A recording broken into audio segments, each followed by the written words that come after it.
So Bismillahirrahmanirrahim. Today we are going to discuss the steroid hormone synthesis. It is actually the production of testosterone from the cholesterol, and then testosterone gets converted into estrogen. Now let's look at it. So cholesterol, the 27 carbon compound, gets converted into pregnenolone, which is a 21 carbon compound, by the enzyme desmolase. Then pregnenolone, which is also a steroid something, which is of 21 carbons, it is converted into progesterone. So pregnenolone to progesterone is by enzyme 3-beta hydroxysteroid dehydrogenase. Then progesterone gets converted into 17-alpha hydroxyprogesterone by the enzyme 17-alpha hydroxylase. Then 17-alpha hydroxyprogesterone gets converted into androstenedione, which is a 19 carbon compound, and because the carbon is being reduced, so it's a lyase enzyme which is being used. Then androstenedione gets converted into the testosterone by the 17-beta hydroxysteroid dehydrogenase. In the second step, we had the 3-beta hydroxysteroid dehydrogenase. In this step, we have 17-beta hydroxysteroid dehydrogenase.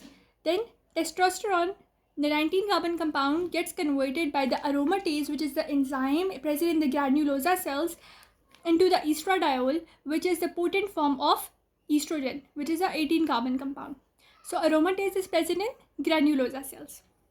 Now the two hormones which are deficient in this case are pregnenolone, the enzyme which converts pregnenolone into progesterone, that is 3-beta hydroxysteroid dehydrogenase, and due to its deficiency there are no glucocorticoids, mineralocorticoids, or active androgens or estrogens produced, because the end products will not be produced. Along with the end products of this reaction, the glucocorticoids, mineralocorticoids, that are the adrenal cortex hormones, they will not be produced. There will be excess salt secretion in the urine, and the genitalia will be female-like because testosterone is not formed.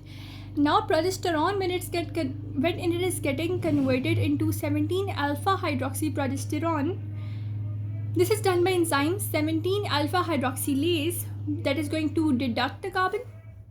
So this 17-alpha hydroxylase deficiency causes no cortisol, female-like genitalia, but here we have increased production of mineralocorticoids. And when mineralocorticoids are more in number, it means there will be hypertension.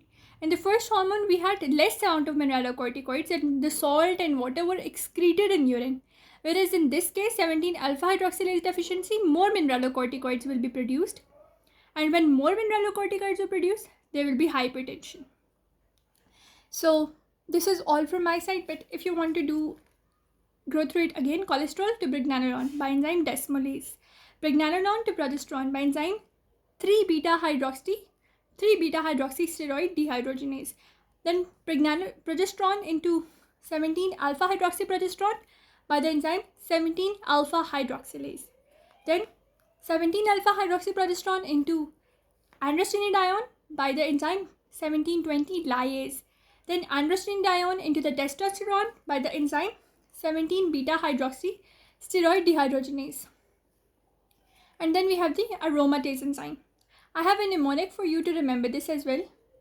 So this is a particular mnemonic I use to remember this thing, that is come pick pink hat and take eggs. C is for cholesterol, the P is for pregnenolone, this P is for progesterone, this H is for 17-alpha hydroxyprogesterone, then this A is for androstenedione, this T is for testosterone, this E is for estradiol.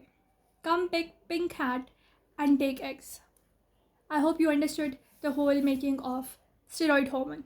Thank you, and please subscribe to my channel.